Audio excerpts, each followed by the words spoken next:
days around.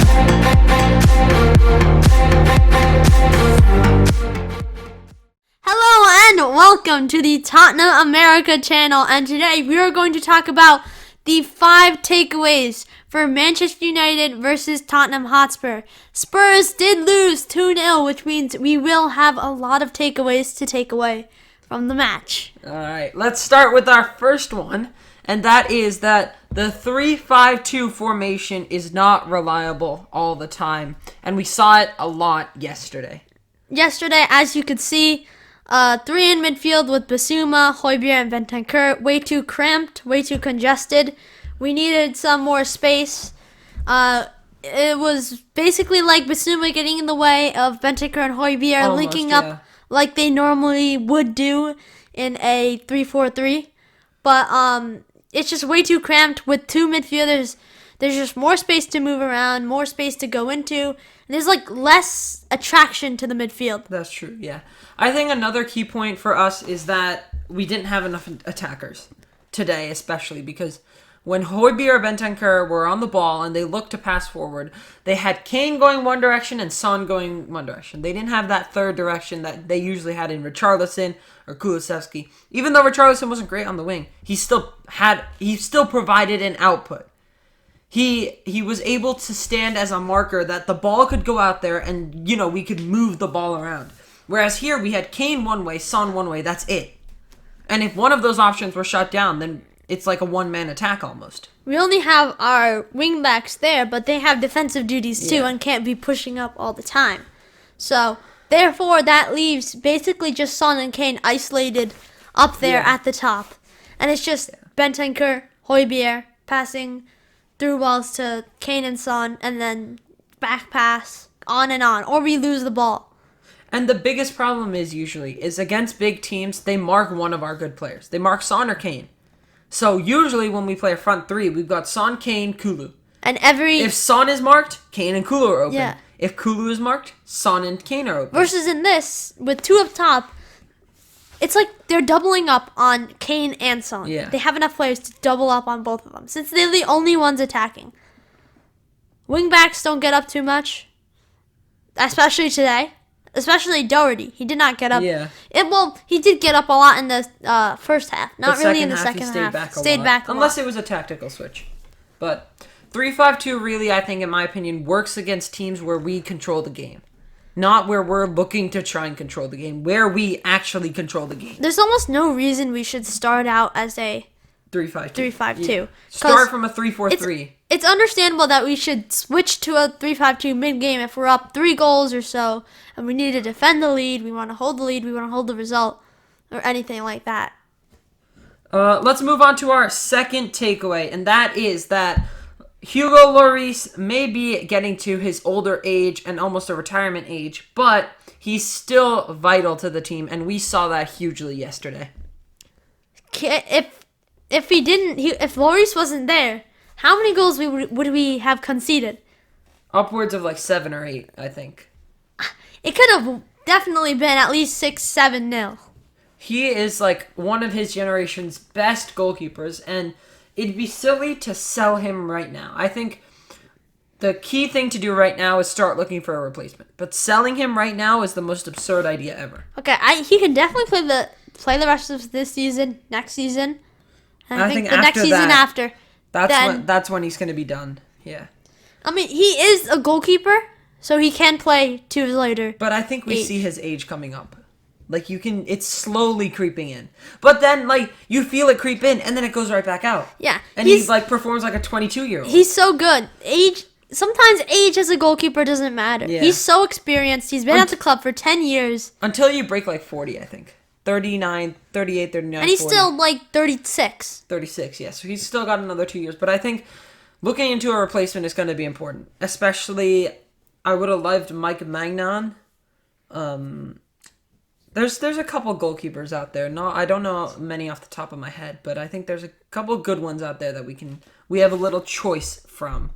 Let's move on to our third takeaway. Our third takeaway is that rotation is key. We have to rotate our players if we want to avoid injury and if we don't want to overwork our players. Yeah.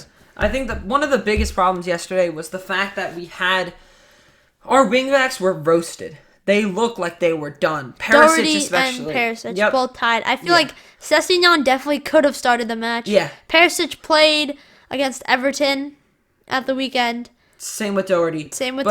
But we can't. On the right side, we're not going to Spence start is never going to start. Yeah. And Emerson is suspended, so that's kind of understandable. Yeah. We have no other way to go. But yeah, that's true. But I think then the key should have been once we went once we were kind of in control of the game last weekend against Everton, we should have been take Doherty off maybe for Spence earlier. I think he did come off. He might have. Or he played the full 90 minutes, I'm not sure. But I think maybe take him off a little early, just keeping in mind that we have Man United midweek. Rest the players that we know have to play. We also need to make subs earlier. Yeah. We need to take advantage of the new rule where we have 5 substitutions. Yeah. Conte uses them sometimes as okay, I want to throw the game away now. Let's just put on whoever we want and take off the important players. That's what happened in the North London derby. That was understandable, though, because we Yeah. were 3-1 down. Well, it But was after still, the red card. We had a chance. I think we had a chance.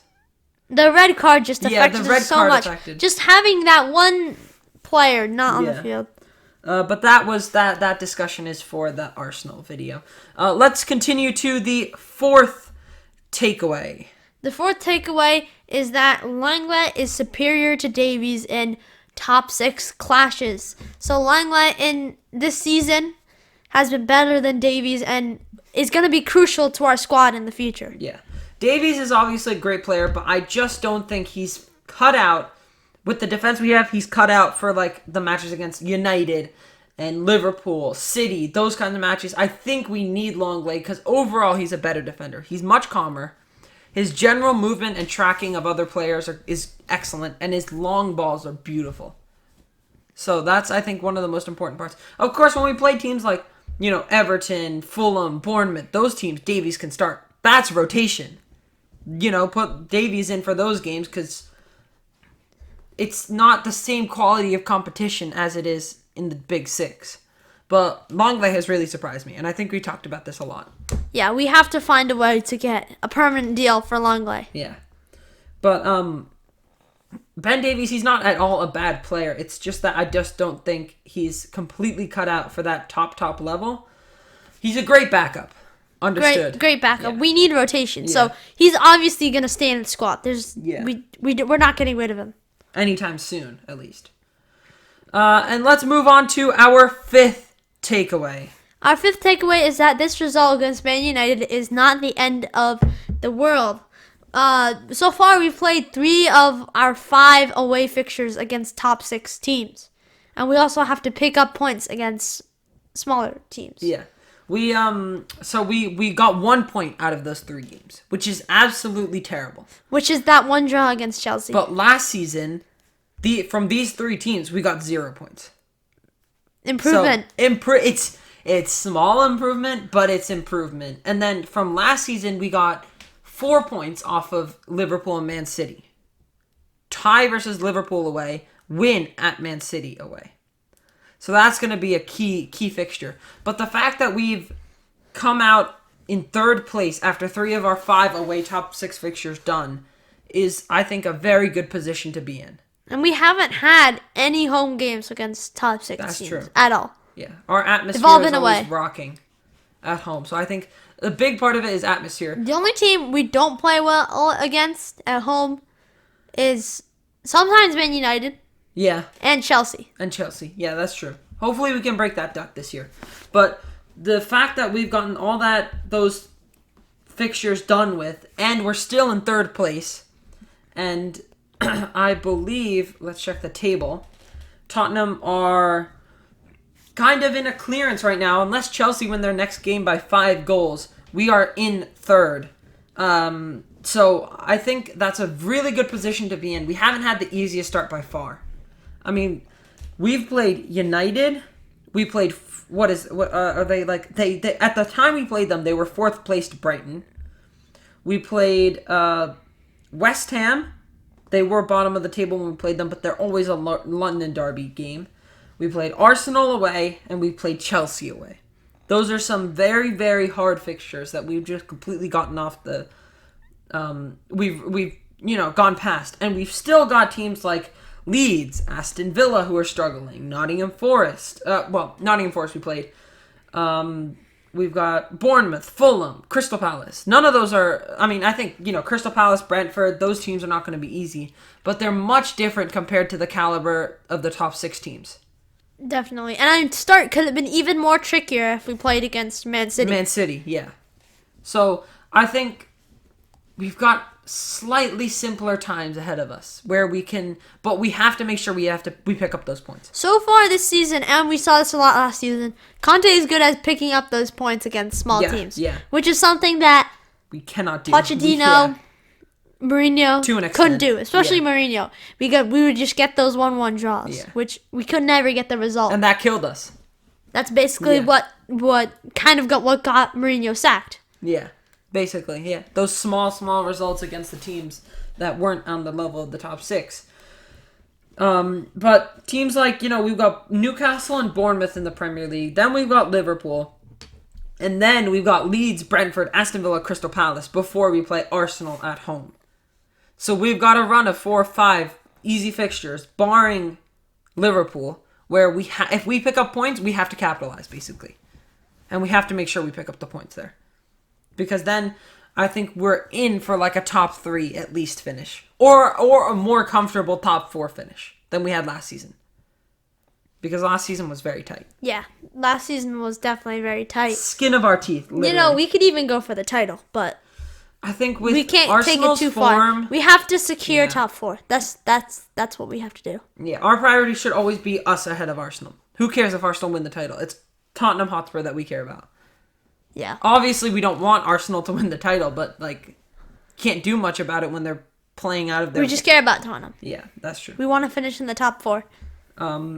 But that is it for our 5 takeaways for Tottenham Hotspur 0, Manchester United 2. If you enjoyed, make sure you smash the subscribe button. If you like this video idea, comment down below what your favorite part of it is, which takeaways you think were most important, and make sure you like this video if you enjoyed it. And until next time. Come on, you Spurs!